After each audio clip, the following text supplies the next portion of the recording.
जय हिंद साथियों, स्वागत है आपका चौबे की चौपाल में। और आज इस चौपाल में हम बात करेंगे एक ऐसे टॉपिक पे जो हमारे आपके जीवन से कहीं ना कहीं जुड़ा हुआ है। और इस परेशानी को हम में से ज़्यादातर लोगों ने कहीं ना कहीं फेस जरूर किया है, जिसका नाम है भेदभाव। डोंट वरी, मैं यहाँ किसी जाति या धर्म को लेकर के बात नहीं करूँगा। मैं जो हमारे साथ जो घर से शुरू होती है कहानी जिस चीज़ की, मैं वो बात करूँगा।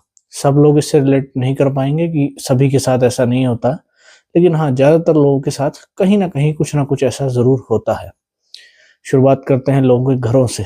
जैसे अगर किसी के घर में जेंडर के लिए होता है भेदभाव, जैसे बेटा-बेटी है, तो बेटे को ज़्यादा प्रेफ़रेंस देना, उसे ज़्यादा छूट देना या उसकी ख्वाहिशें पूरी करना, उसे ज़्यादा पढ़ाना-लिखाना, ये एक प्रकार का भेदभाव होता है। और सेकंड थिंग, अगर मान लीजिए घर में 2 बच्चे हैं या 3 बच्चे हैं, फिर उसमें एजुकेशन को लेके भेदभाव शुरू होता है कि अगर कोई बच्चा ज़्यादा अच्छा है पढ़ने-लिखने में, तो कई बार देखा जाता है कि पेरेंट्स उसकी ज़्यादा केयर करते हैं, और जो बच्चा थोड़ा-सा वीक होता है उसको डिमोटिवेट किया जाता है या उससे ऐसे शब्द बोले जाते हैं, जिससे वो फिर पूरी तरीके से टूट जाता है।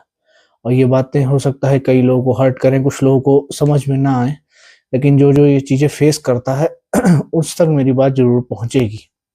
सेकंड थिंग, अक्सर हम लोग स्कूल कॉलेजेस में देखते हैं, सारे टीचर्स ऐसे नहीं होते, मैं ये नहीं कह रहा हूँ, लेकिन कुछ टीचर्स ऐसे भी होते हैं जिनके कुछ फेवरेट स्टूडेंट्स बन जाते हैं, कि वो किसी भी वजह से बने, तो वह फिर उनके बीच और अन्य स्टूडेंट्स के बीच भेदभाव देखने को मिलता है हम लोगों को। या कई बार जैसे डिफरेंट साइड्स होती हैं स्कूल में, आप सबको पता होगा, साइंस, कॉमर्स, आर्ट्स, तो उसमें भी कभी-कभी देखा जाता है साइंस साइड्स के कुछ टीचर होते हैं जिनको कॉमर्स और आर्ट्स के बच्चे नहीं अच्छे लगते, या उन्हें ये लगता है कि जो साइंस के ग्रुप के जो बच्चे हैं वही ब्रिलियंट स्टूडेंट्स हैं और अदर इतने अच्छे नहीं हैं, तो वो भी एक तरीके से भेदभाव को ही शो करता है। और इसके बाद सोसाइटी में आप देख ही सकते हैं कि गवर्नमेंट एम्प्लॉयर है, तो उसके साथ तो बैंक भी भाई गवर्नमेंट और प्राइवेट वालों के साथ कभी-कभी थोड़ा बहुत भेदभाव कर देता है, लोन देने को लेकर के, या और जो फैसिलिटीज़ होती हैं, अगर समझ में आ जाता है कि सामने वाला गवर्नमेंट ऑफ़िशियल है, स्पेशली अगर वो ऑफ़िसर रैंक पे है, तो देखने में मिल जाता है कभी-कभी। और इवन हम इंसानों में तो भाई भेदभाव हम लोग देखते ही हैं। हम इंसानों ने तो जो जानवर हैं, उन्हें भी नहीं छोड़ा है। अगर हम सो कॉल्ड एनिमल लवर कहलाना चाहते हैं, तो हम ज़्यादा से ज़्यादा क्या करते हैं? एक डॉग पाल लेते हैं या एक कैट को घर ले आते हैं। फिर लोग उनके मॉम एंड डैड बन जाते हैं, सोशल मीडिया पे वीडियो डालने लगते हैं, इससे वो सो कॉल्ड एनिमल लवर बन जाते हैं। अगर उन्हीं से अदर एनिमल्स के बारे में पूछा जाए कि गाय रोड पे घूम रही हैं, एक्सीडेंट हो जाते हैं, मैं धार्मिक जो पॉइंट ऑफ व्यू से तो हटा ही दे रहा हूँ, मैं सिर्फ एक जनरल पॉइंट ऑफ व्यू रख रहा हूँ कि वो रोड पे घूम रही हैं, उनसे एक्सीडेंट हो जाते हैं, उनको कोई चोट लग जाती है या कोई भी इंसान उनको मार पीट देता है, अगर उनके विषय में बात की जाए, तो सो कॉल्ड एनिमल लवर्स जो हैं, वो चुप हो जाते हैं कि ये गवर्नमेंट की ड्यूटी है एंड ऑल। और अगर वही एक पॉपुलर टर्म है ना कि चिकन मटन खाते हैं लेकिन एनिमल लवर कहलाते हैं। और एनिमल लवर्स में भी ये है, अगर आप डॉग लवर हैं, तो कई लोगों का तो मैंने देखा है कि उन्हें फिर जो फॉरेन ब्रीड्स के जो डॉग्स हैं वही अच्छे लगते हैं। जो इंडियन ब्रीड्स हैं उनके साथ वहाँ पर भी भेदभाव कहीं न कहीं देखने को मिल जाता है।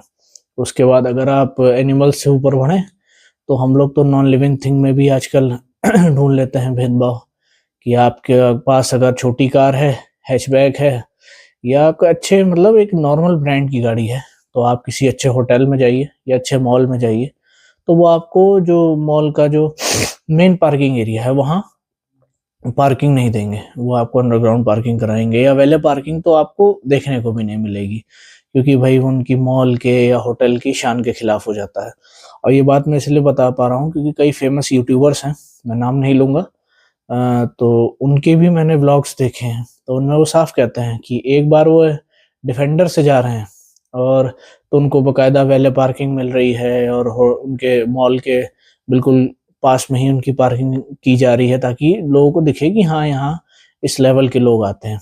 और सेकंड थिंग, वो अपनी दूसरी गाड़ी से जा रहे हैं जो नॉर्मल गाड़ी है, तो उनको इस तरीके से उनके साथ बिहेव किया जा रहा है कि नहीं, वैले पार्किंग नहीं मिलेगी, आपको अंडरग्राउंड खड़ी करनी पड़ेगी, फलाना-ढिमका।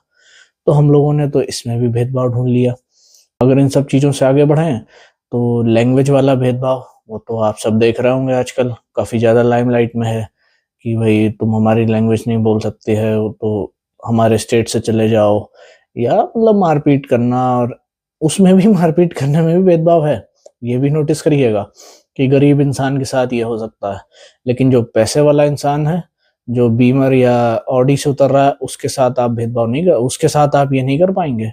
करेंगे उस गरीब इंसान के साथ ही जो किसी वजह से अपना स्टेट, अपना शहर, अपना परिवार छोड़ के आपके स्टेट में आया है और एक छोटी सी कोई जॉब कर रहा है, या कोई गवर्नमेंट ऑफिशियल है जिसका केंद्रीय कोई कर्मचारी है जिसका हर साल भर बाद ट्रांसफर हो जाता है, तो वो कितने स्टेट्स की लैंग्वेज सीखेगा भाई। तो भाई वो तो खैर अलग पॉइंट ऑफ डिस्कशन है, लेकिन हाँ मैं आपको बता रहा हूँ कि ये भी एक तरीके का भेदभाव हम लोगों को देखने को मिल जाता है।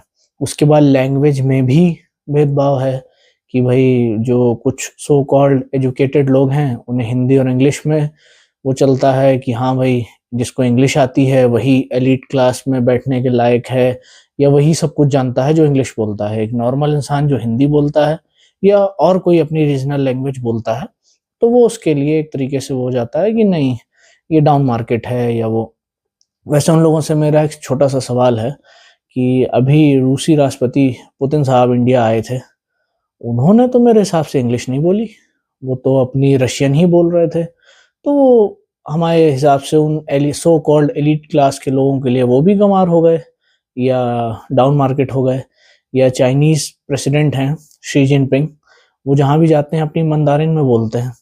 और आप जो 90% ब्लॉगर्स हैं जो ट्रैवलिंग ब्लॉग्स बनाते हैं, आप देखिएगा वो अगर चाइना या जापान जाते हैं तो वो एक चीज़ ज़रूर बताते हैं कि आपको यहाँ पर ज़्यादातर लोकल लैंग्वेज बोलने वाले लोग मिलेंगे, वो इंग्लिश नहीं बोलते, वो इंग्लिश बहुत कम बोलते हैं। इसका मतलब ये नहीं है कि वो गंवार हैं, वो हमारे और आपसे अच्छी इकोनॉमी है उनकी, हमसे ज़्यादा पढ़े लिखे हैं, लेकिन वो अपनी लैंग्वेज को ज़्यादा प्रेफरेंस देते हैं। हमारे यहाँ तो चलिए एक लैंग्वेज हिंदी के लिए ही डिस्प्यूट होता रहता है कि नहीं हम हिंदी नहीं बोलेंगे, अलग अलग लैंग्वेजेस बोलेंगे, लेकिन उसमें भी मैंने अभी देखा कई जगह स्टेट्स में कि वो मैडम इंग्लिश बोल रही हैं लेकिन हिंदी नहीं बोलेंगे, क्योंकि हिंदी से हमारा वो नाता नहीं है। तो ये तो आप देख ही रहे हैं किस तरीके से हम लोगों ने लैंग्वेज को भी नहीं छोड़ा कि नहीं भाई हम लैंग्वेज के नाम पे भी लड़ लेंगे, या उसमें भी भेदभाव आपको दिखा देंगे कहीं ना कहीं से। और बाकी गरीब अमीर का भेदभाव वो तो आप लोग बॉलीवुड की मूवीज से लेकर के और रियलिटी में भी देखते ही होंगे कि इंसान अगर थोड़ा कम कमाता है या थोड़ा सा उसका, भाई हर इंसान एक जैसा नहीं हो सकता ना, सबका जो मेंटल स्ट्रेंथ है एक जैसी नहीं हो सकती। अब कोई हर सबकी फाइनेंशियल स्ट्रेंथ एक जैसी नहीं हो सकती। तो हमें ये समझना होगा कि जो सामने वाला इंसान है वो भी हमारे जैसा इंसान ही है। अगर आप उसको थोड़ा सा अच्छे से ट्रीट कर देंगे तो ये नहीं हो जाएगा, आपकी शान और शौकत में कोई गिरावट नहीं आ जाएगी। और मैं तो यही देखता हूँ कि जो सच में बड़े दिल के लोग होते हैं, पैसे की बात नहीं कर रहा हूँ, दिल की बात कर रहा हूँ, वो सब जगह एडजस्ट कर लेते हैं। चाहे वो छोटी सी जगह हो, चाहे उनके लिए आलीशान महल आप खड़ा कर दीजिए, अगर वो एडजस्ट कर सकते हैं, उनके अंदर वो क्षमता है तो वो एडजस्ट कर लेते हैं। वो बहाने नहीं मारते कि उसको इंग्लिश नहीं आती तो मैं उससे फ्रेंडशिप नहीं करूँगा, या वो कार अच्छी नहीं है तो मैं उसको ट्रैवल नहीं करूँगा। तो हमें देखना होगा कि इस भेदभाव के कारण हमारा समाज किस ओर जा रहा है। वैसे भी जेनज़ीज़ को लेकर के बहुत बहस चलती रहती है कि इनका भविष्य क्या है, या जो भी लोग अपने कमेंट्स करते हैं, मैं तो कोई कमेंट नहीं करता, लेकिन हाँ तो उन लोगों को ये भी देखना चाहिए कि आप अपनी उस जनरेशन को क्या दे रहे हो। आप भी उनको एक भेदभाव जैसा ये जो मुद्दा है ये भी उनके हाथ में रख रहे हो कि हाँ भेदभाव जैसी भी कोई चीज़ होती है। और अगर आप लोग भी इसके ऊपर अपनी कोई राय देना चाहें ज़रूर दीजिएगा। और मेरा कंटेंट आपको किसी भी लिहाज से अच्छा लग रहा हो तो चैनल को सब्सक्राइब कीजिएगा, वीडियो को लाइक कीजिएगा और अपने सजेशन कमेंट सेक्शन में ज़रूर दीजिएगा। और आप लोग जिस तक ये टॉपिक पहुंचाना चाहते हो, जो इसको देख के जिसको थोड़ा सा भी अच्छा लगे, उस तक शेयर करिएगा। धन्यवाद। जय हिंद।